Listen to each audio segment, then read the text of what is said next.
I'm here with another Q&A video. I'm switching things up, different camera angle, why not? But keeping it pretty simple for this video, just going to answer some questions from Instagram and Facebook. So let's get into it. First question. Please name some Baroque composers that you recommend besides Bach, Vivaldi, or Telemann.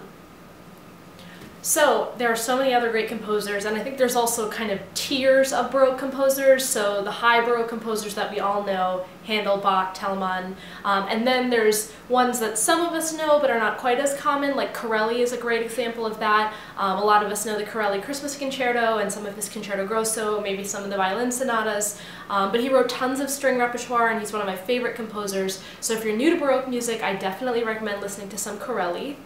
If you want to go deeper into the 17th century, where there's some more obscure Baroque composers, I would definitely recommend Bieber, who also wrote a lot of violin works. If you can't tell, I like a lot of string music, so most of the composers that I recommend were writing for violin, cello, or string orchestra. We tend to hear about a lot of Italian composers in the Baroque period, but it's kind of worthwhile to look over at the French composers too, which we don't hear about as often in mainstream conversation about Baroque repertoire. So I really recommend Couperin and Rameau and Lully to get you started in some French Baroque music. Do you remember how you learned to play a piece in a personal way, with more interpretation and inspiration than only focusing on tuning and rhythm? What advice would you give to students to develop interpretation? This is a really interesting question because interpretation and inspiration and that kind of stuff is never something that I personally had to work on with music. I always had an abundance of inspiration and creative ideas. What I needed to work on was technique and just getting better at my instrument. And I think inspiration and creativity is something that's very hard to teach because it is so personal and so internal. I think it can help to listen to recordings, but it can also hurt because if someone doesn't have a strong inclination towards a creative or inspired approach to something, they may feel tempted to imitate. But I think if you're going to use recordings as a jumping off point, it's really worthwhile to listen to multiple recordings, try to compare and really understand why you like certain things more than others, and why a recording that inspires you more than another recording. I think being able to identify those things will help you move closer to your own interpretation.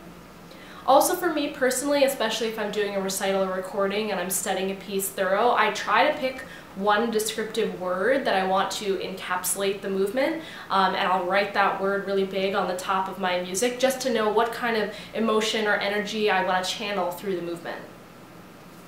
Do you focus on memorizing your scores or rely on the ability to sight read? If you do focus on memorization, do you use a block method to memorize little chunks and put them together like a puzzle? So I don't really memorize intentionally. I memorize pretty naturally, so I'm kind of lucky in that way, I guess. I've never had to really work on memorization. If I'm playing something a lot and practicing it a lot, I just naturally memorize.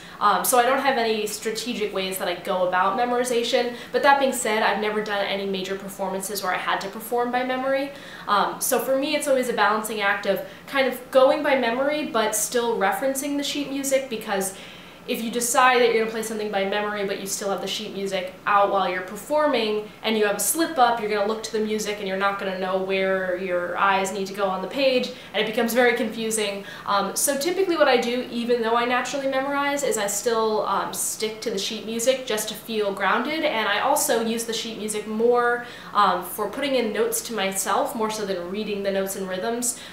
So whether that's something dynamic, something technical, something I want to remind myself to do, that type of stuff is always on my music. So for that reason, I really do prefer to read from the page. And I think it's possible, if you know your music well enough, you shouldn't be eyes glued on every single note the way you are when you're sight reading. Is it difficult to switch between modern and Baroque playing, as the bow technique seems to be quite different? So I don't do a ton of modern playing, but I do teach modern lessons, so I'm often still playing on my modern cello pretty often, and it's actually not that hard to switch. Most people play both. And I think the only time it gets confusing is maybe if you're trying to play a Baroque piece that you've played on your Baroque instrument, but then you're trying to play it on your modern instrument. But for the most part, the equipment is kind of set up to facilitate the technique, so when you're holding the heavier modern bow with the heavier tip, it's naturally easier to play a more legato staccato stroke, whereas when you're holding the Baroque bow, it's more likely you're going to come off the string and you're going to make more rounded shapes in your notes based on the shape of the bow. And same thing with certain types of technique, having the end pin versus not having the end pin affects how you're holding the instrument.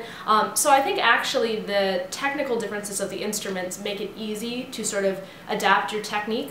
What I think is the hardest thing is left hand, because we are usually playing in some kind of non-equal temperament on our Baroque instruments, and then oftentimes when we go to modern, especially if we're playing with piano, we have to play in equal temperament. So I know for me, the spacing of my fingers to get intonation to equal temperament, which is not normally how I play, is a little bit of a challenge. But that just takes practice and using your ears. So I would say, I think it's more confusing if you play an instrument like the viola da gamba that is similar to the cello in feel, but has strings that are tuned differently and sometimes different clefs you have to read in. That's a lot more confusing to switch back and forth between something like that than the two different kinds of cello.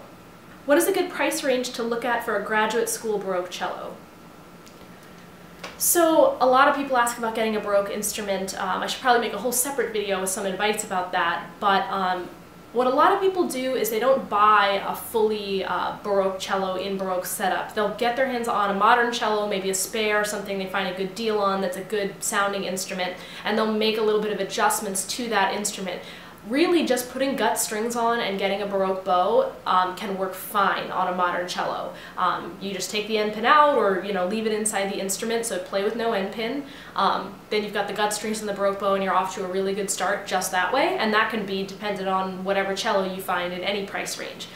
If you do want to buy a new instrument built as a Baroque instrument, the Ifshin instruments are really popular and really not bad either, and they range from maybe $1,500 to $3,000. So they're not cheap, but for a professional or a pre-professional, they're somewhat affordable compared to a top-tier professional instrument. Thank you guys so much for your questions. I try to do these videos once a month, so just keep an eye on my Instagram and Facebook for when I'm asking for new questions. Be sure to subscribe to my channel if you haven't, and if you'd like to support me in the production of these videos, you can become my patron on Patreon. See you next time.